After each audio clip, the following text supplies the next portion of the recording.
And welcome back, everybody. Yes, another engine we are putting together. But this is for the project, well, the thumbnail didn't give it away. This is the 101B engine for the Super Pro 125 101B Project 98%. Now, last time we saw anything on that was last year when I was painting the body. I think I did a teardown video on this engine too. So, we're going to go ahead, we're going to assemble this and everything. And I'm getting the engines for the projects put together and ready, so when we go do it, we just slap the bodies on everything. I don't know how far we're going to go with this today. I may put the side cover back on, freshly painted with the VHT wrinkle black. That stuff turns out absolutely amazing on it. So it's got a new seal in it also. I kept the original seal and points inside of it timed the way it was, because when I got this, it had ignition spark on it and everything. The cylinder was, it wasn't toasted, it just needed honed out and cleaned out really good. And then a new piston, a 24 over piston put into it, because cameras understand what focus is. There you go. So that and new rings is what it needed put on. Rod's been cleaned up. It's got those special McCulloch bolts on the back of it, and you don't find that socket in stores. You can find them on eBay or People. So, special little socket. Those rod bolts are pretty much indestructible. 101 Bs and stuff like that. I think the Bs had them. There may have been a couple previous models that also had them. And then there's your special socket, the way it looks. eBay has some of these on there. They've got like a twist handle. You can tighten them down that way. But I keep this one in a special spot where I'm always going to find it. And the B blocks were clearanced out to have the provisions for them also. So, pretty clearanced out to do that and whatnot. This block's in pretty good shape and everything and whatnot. Been redone by Terry Ives.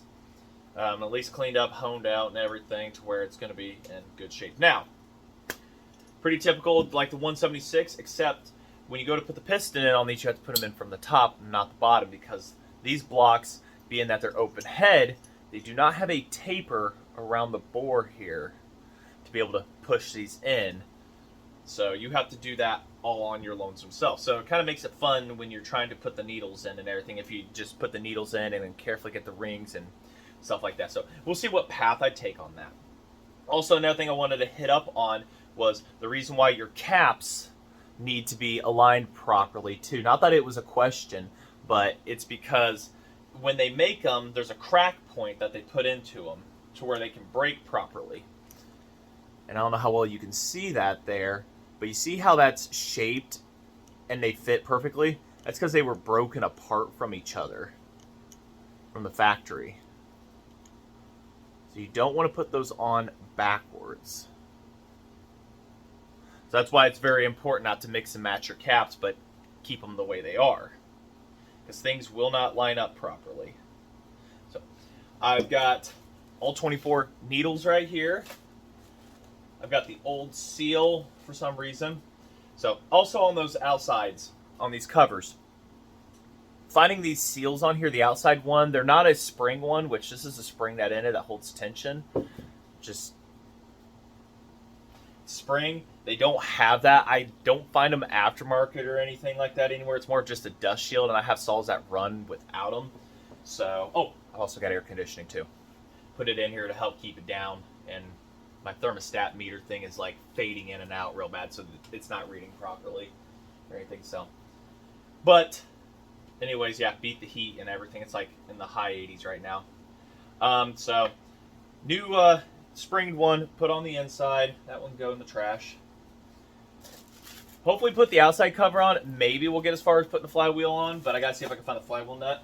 We're not gonna put the head on yet because I gotta clean it. The head that's going on this is off of this 101AA, and this is what makes this project a little special here. Is you had to, back in the day, you had a couple options. You could weld on a piece of aluminum like what was done here for the heads, and you could weld them on, have a dealership or whoever, so that you could put the bolts for the provisions for the anti-vibration mount. Now there was that way, and we'll be taking parts off of this and everything, some of the body parts and stuff. It's got points on it and stuff. A good coil, it looks like. And it was a runner when it ran. It was ran to complete death. So, all scored up and shit crap. But it's got all the head bolts and stuff that I'm going to need. But I got to clean that up. So you can either weld that on to the head so that you can bolt the anti-vibration mount on, or you could do like what I've done to 2. You can very carefully measure the shroud, drill through it, and put a nut underneath of it, and you can tighten it down that way, and the shroud can do the holding. So either way will work fine. That is a 100% authentic setup from the 70s that was done to that one and everything. So I want to keep that head and put it on here and try to clean it up the best I can. I probably should toss it in like the ultrasonic or something if it'll fit, or what can fit of it in there. Clean it up, get it good and everything. I wish I had a vapor blast, but I don't. So, all right, going to be pretty standard here. May do a hyperlapsing of putting this together. I've got the 176 engine and stuff like that to do, and I got a video on that and everything, as ugly as it is, but it's ready to go. I'm just getting a couple more things, finding parts and doing stuff, and we'll get to putting that together and stuff. My motorcycle sitting over here. It's going to take priority over the bench here after I get this video done. I got to rip the carbs back off. One of the intake boots is leaking, and it's burning pretty lean on one of the cylinders, and it runs like doo-doo that way. The other ones were pretty much fine, but if boots failed, the other one's going to fail because they're all cheap eBay ones. So I've got better ones on the way, high quality ones that everybody recommended to get. So get back to riding that and everything. Ride it to and from work. Saves a little fuel. It was doing about 20 miles a gallon in town for 1100cc. That was pretty good back in the day, and with racing carburetors. So highway, just pure highway, I can suspect up in the 30s where it was. But less on that, more on this. Let's continue on with getting stuff in, get the crankshaft in, and all that good bits and stuff like that. So probably just do a big old hyperlapse of that. Any questions, leave it in the comments, and I'll be able to explain it or try to and everything and whatnot. So, but yeah, keep an eye on my Instagram that can be found in the community section. I post stuff like this regularly of when I'm doing it and stuff like that, and the AC when I put it in and everything and stuff. So thanks to you guys for supporting the channel. That is why that's in here. The idea is to move all operations into the garage, get it out of the house once and for all and everything, to make room in that other bedroom for stuff. I've got a lot of I got to build a shed still to get all these toys and stuff put right somewhere, so we'll have a lot more space in here to do other projects and stuff, but definitely keep on the McCulloch stuff. Also, with these blocks, and I did this ahead of time, with cart blocks, they are not drilled for the oiler rod. This one I did ahead of time before I sent it in. So you just take an old gasket and you put it up to there, mark it, and you drill it, and there's a grommet that goes in there to also help seal things up or anything. But so that's how you can tell if one has been or has not been inside of a saw. And if you need to put one in, you got to drill that hole right there. And it comes out in the dumbest of places because, you know, McCulloch couldn't get out of their own way on a few things. Right there. So I'm yammering. Let's get to putting this old girl together and have another one sitting on the shelf ready to go. And we'll get to the MC30 at some point also. I'm still kind of debating on what to do with that, whether I can find a cart frame for it or if we're going to mount it up in something cool. So yammering, let's get going.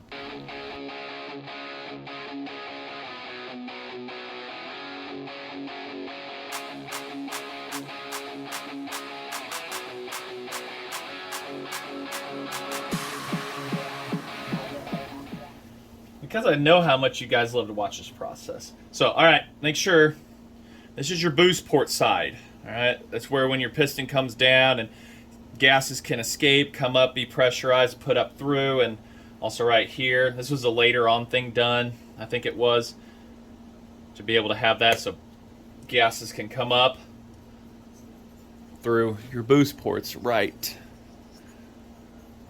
there. These little tits right here inside the cylinder. I can't. Yeah. So those are machined out so that you can get extra fuel and air up to the top, which made it ideal for guys that were running these to cut wood. You know, it only made sense. More power, you can get through the wood faster and stuff like that. So Completely stock bore, I mean ports, everything, which is really nice on this one. So it's unmolested in those terms. So, alright. This is where people might hate me a little bit.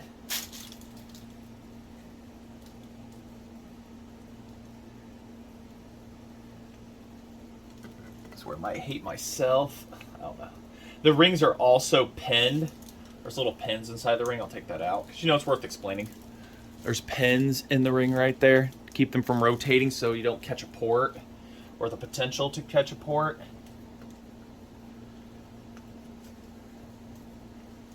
I need a tiny little pick tool. Wish I had a plastic one. Tiny little pick tool to get the rings set in, one at a time. Kind of questioning which way I should keep that crankshaft actually. I should probably put it on the upstroke so that the piston doesn't try to fall 6 miles.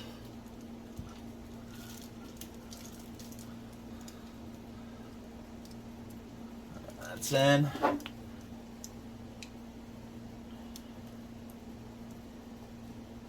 There's one ring. This is where it gets fun. Alright, and the second ring, pushing it very carefully. And there we go. We are going down. Alright. This is where the fun happens. And those little needles want to fall out. I've successfully done this a few times without having to. It's just keeping the pressure, pushing the needles back. And it's working. I know it's hard for you all to see. I probably should move you all, because that's not going to fall down. It's not going anywhere. Getting in there, trying to make sure that the rings and stuff, the rotation of things wants to push the needles this way. So I keep my finger there, push up on the piston, keeping the pressure up. And now we are at bottom dead center for that. Now we got to make sure we get our cap on right, and the dot is over here, and they mark that too, so you can see your dots. So you got this, and then our dot is right here.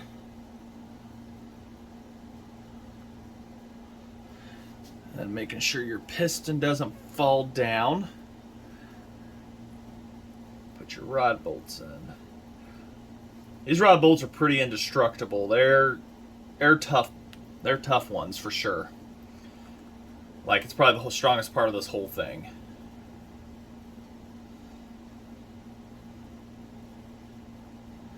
That's probably the biggest frustration right there, getting those needles in. Once you get that, you're fine. Everything is pretty straightforward. That is the tough part. And you definitely want to use grease when doing that. Some guys use Vaseline, but in the heat, it just wants to melt on you with your hand heat and everything. So it kind of makes sense to use that, and it'll wash right out. Or you could just wash it right out after this. You could just hit it with carb cleaner if you so please. So our special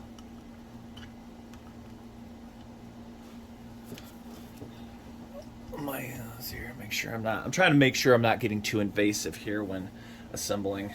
So that. Now, if you watched the unboxing video and you've watched me other times, you will know how many inch-pounds we have to torque that to. Those rod cap bolts. Pretty sure some guy out there is like, I'll put the side cover on before you torque it. I'll recheck things before. Pretty sure the grease and everything will. Oh yeah, this doesn't need the adapter because that is a tiny end. So 90 inch-pounds, and we step it up to there slowly. Well, in 3 increments or something like that. So we're at 0 now. We'll take her to 40. Sounds like a good random number to choose.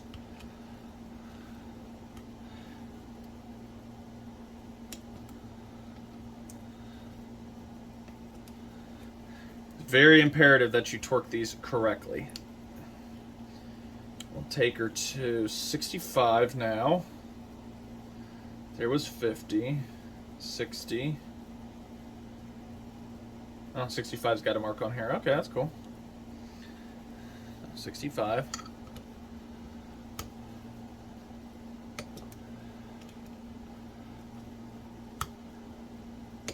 And Terry wrote in red, making sure 90 inch-pounds. No, don't tighten up on me now. There's 80. And we'll take her to 10 more. There we are. There's what 90 inch-pounds is. Theoretically.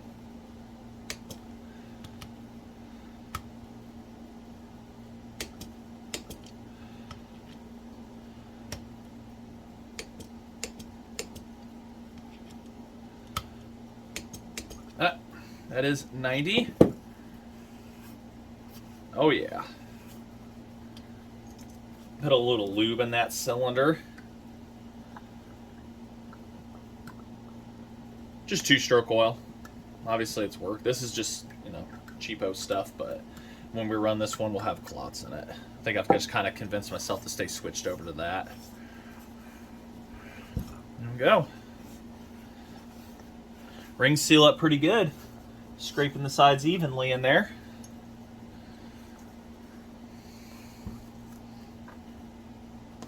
Clean finger. Just wipe this all the way around to put a thin layer on it.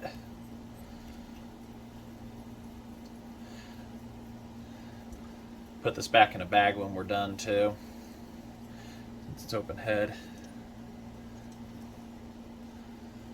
Oh yeah, nice and smooth.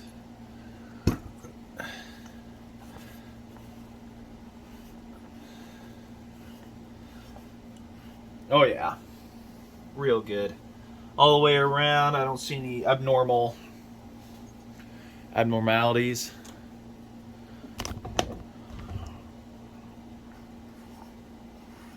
So we've got good here.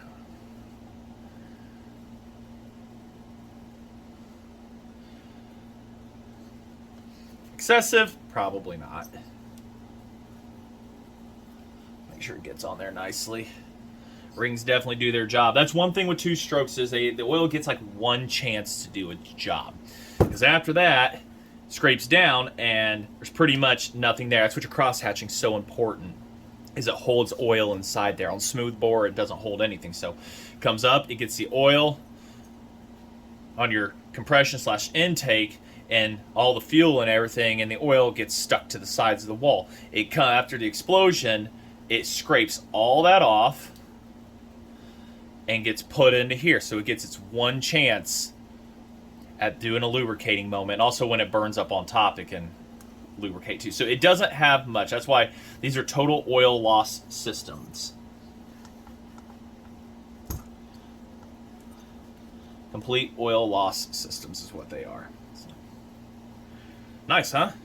As for now putting the side cover on, yeah, I guess we could. I've got the hardware. I think I need to clean it up real quick. Like I say, if you're not going to see it, you're not going to know. It's because this all is staying with me forever unless 25 years down the road I decide to get rid of it. Then I'm going to tell somebody, hey, if YouTube still exists, this is the video on it.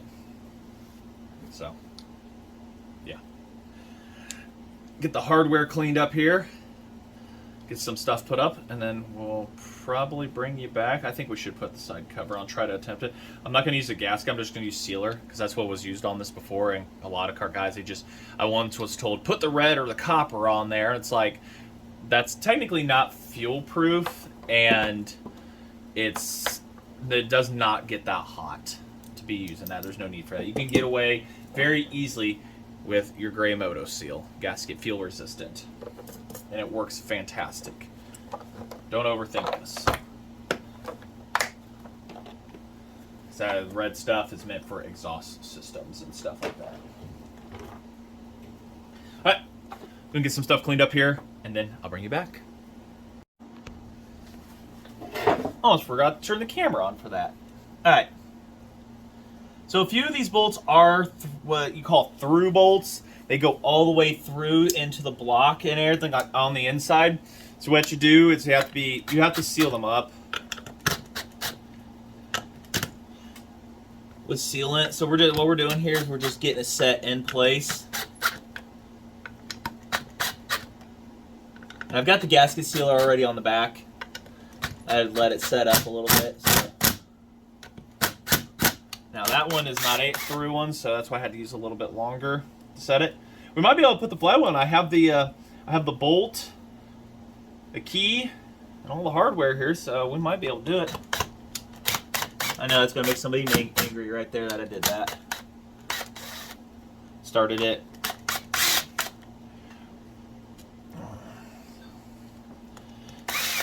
Alright, so it's down. We're gonna do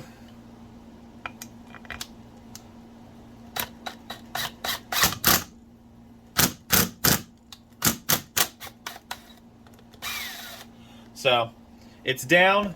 Now a few of these are held in place by when you put this on for the points, which look at that, they open and close. Would you look at that? Alright, anyways, getting distracted. So, it's on there, rotates in, we just got to get her bolted down, and of course that whole assembly turn. So, we'll get two of the bolts in, which this is a through one, the top is not, but we're still going to put sealer on it anyways, just to be safe than sorry. And then these are also got to be sealed up, so we'll get these two hooked down first. Don't put too much on it because you could goop out the front, out the part or whatever it is.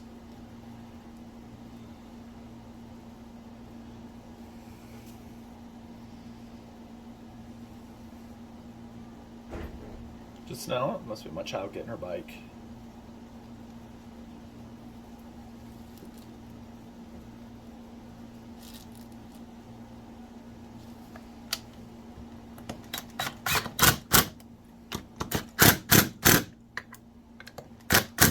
Like I said before, it had ignition when I took it apart. So I can't see what changed between here and there, but then again, anything's possible, right? So. But we will leave the parts off of it for now and see if we get sparking to happen. I guess, yeah, because there's no point putting those in to take them back out and everything. So if we want to see if it's got ignition and stuff. Oh yeah. And the felt, I've oiled that up. This little piece right here, I don't know how it hooks down. I couldn't tell you. But it's supposed to sit there and block excessive oil or something from getting out on the things and whatnot. I don't know. It was there. I can't remember. But it has a place. Something held it down. We'll figure it out. So, what are we going to need here? We're going to need to put the key in for timing. Yeah, nice and smooth. Has resistance, but it's good. There's no binding. There's no nothing saying, hey, this is bad stuff happening here or anything. And those are brand new bearings that I put on. I put it on my Instagram, how I took them out and everything. And I put it in modified saws. You should check that out, too. It's in the community section. Keep an update on that stuff. So that's nice and smooth there. I'm going to put the key facing up here. Past Brian did future Brian a favor. Kept the key and everything. Pretty sure we'll take the flywheel off again at some point to clean stuff. Oh my dear.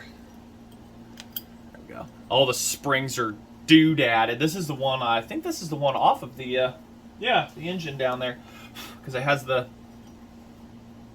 things on. I couldn't tell you if it's an advanced flywheel yet or not. I'd have to clean it up some. The other flywheel, I don't know what I did with it. Couldn't tell you, to be honest. This one popped right off, it looks like, with ease. I'll have to clean this one up, but we get spark with it. I got to take it off, put that cover back on anyways. I'll clean it up, and then we should be solid gold.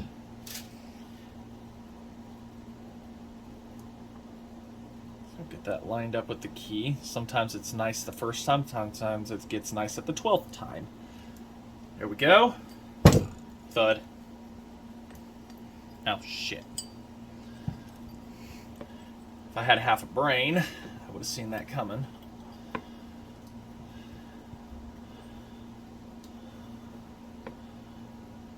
And, of course, the key probably did.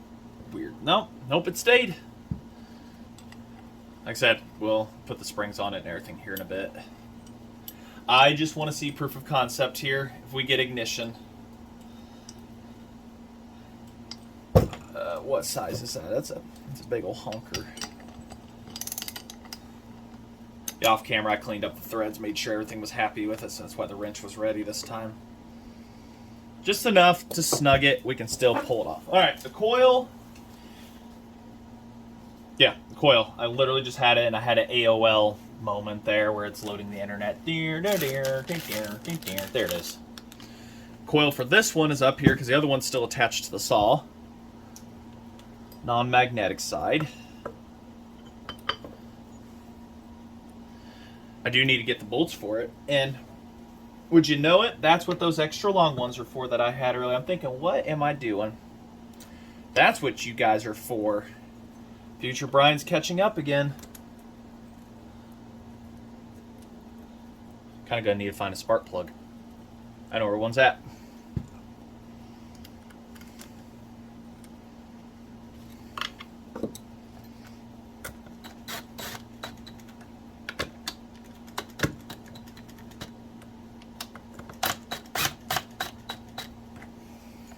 If it has spark, honestly, I'll be amazed. Like after just sitting. Didn't even clean the points or nothing. And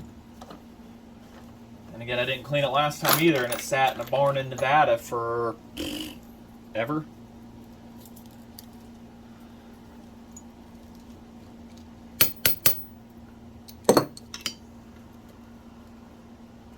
$10.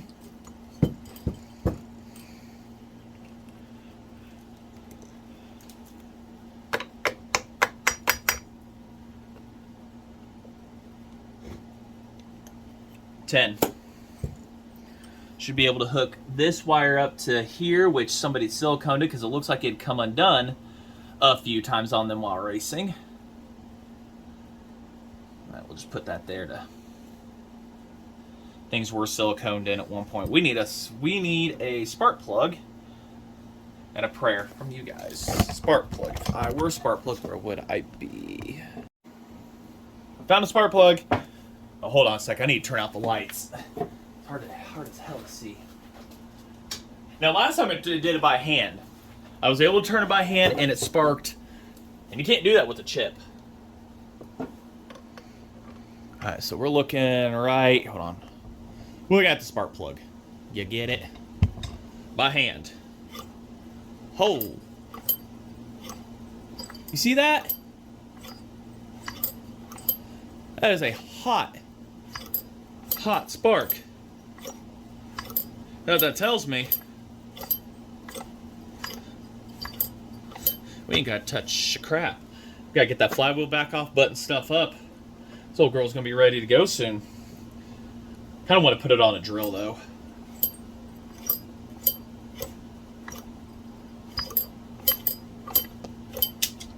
Whee! Alright. Drill. If I were a drill, I would be on the ground wandering aimlessly. Let's get a drill on it so we can get a good light on it, since everything's lubed up and everything and whatnot. It's not the correct fitting for that. Let's get that socket adapter put into the drill. Open drill up, close drill up. We're still there. You guys are still in view. Oh, shoot. Nut came off.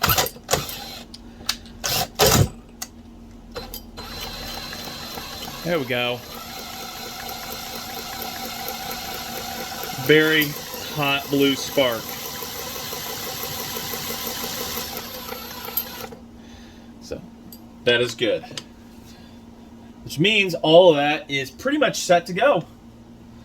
Didn't even check the gap or nothing on it, but it was a runner. Like I said, when it was put up, well, it did run and then it burned up and got put to the side. So, all right. Well, I got to pull the flywheel off real quick, get everything off on and stuff, and she'll be ready for being put in a saw body. Theoretically, we should be good. Back together. All the bolts are sealed. It's all the time I've got today, unfortunately. But I got to clean the flywheel. Like I said, we had spark, put that on there. That little cover thing, I figured it out. That little thingy, and I put the felt back on there. The saw head does not have that on there, even though it has the crossbar on it. So I don't know the exact importance of it. I just put it all back together exactly as it was. Everything is working. The spark plug end doesn't like these kinds very well, these screw kind ends. But it was a spark plug I had laying around. So, but all I can do today on this, I will put it in a bag, put it on the shelf. We'll get more going. Hopefully we can have this thing running real soon. But I need to clean up this flywheel the best I can with my tiny little ultrasonic cleaner and make dinner and whatnot. So I just want to say thank you all for watching. I hope you're going to be here for this series. Continue watching it. Hope you've enjoyed all my other little small engine things and whatnot. And yeah, just wrenching in the garage with me and spending some time. I read the comments, I enjoy them and everything like that. Old past videos, answering them as YouTube tells me about them and everything. Sometimes I have to manually go in and do that. But these 101s, hopefully we can get somebody to repop them one day. But who knows? Good old engines right here. What's left is what's left until we can get something done.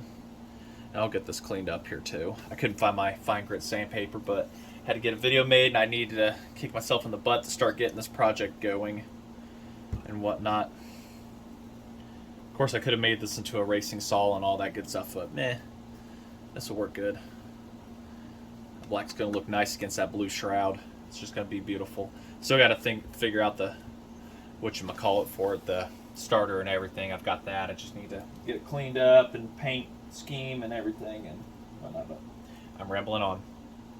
Till then, thanks for watching, everybody.